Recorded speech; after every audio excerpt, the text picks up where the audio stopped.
none ahubwo nanjye ngukoze isoni kuba ndiho kandi bamwe mu bakuzi bazi ko twigeze kuba inshuti. Oya binkoze isoni n'ibyo binkoze isoni. Aho njye mvuye kuri isi ntibyarushaho kuguha amahoro maze ugakunda ukarushaho gukomera. Byayampa ko. Ntabwo nyagasani gukomera menya bikomeye koko. Ariko njye sinakomera ntyo biramutse binangwiririye. Erega ukomeje kundogonyuza kukubwira icyo naguhamagariye.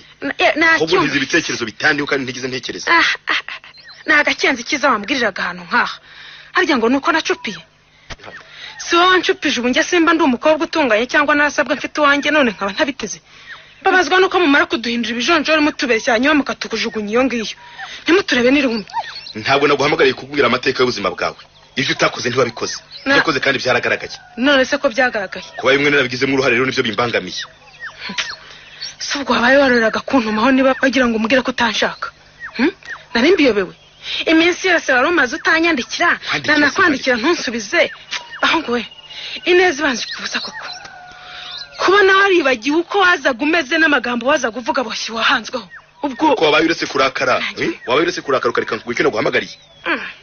Kwese ni ikindi uwongeraho ni iki? Cyumve neza. Kubera ivyo byose nakubwiye. Wowe nuriya mwana nubwo mbona mu mbangamiye mu mibereho yanjye. Turakubangamiye koko. Kubica simbishaka. Gusa zishaka ko mbaho bashobora kumenya bari. Esa uri siterero.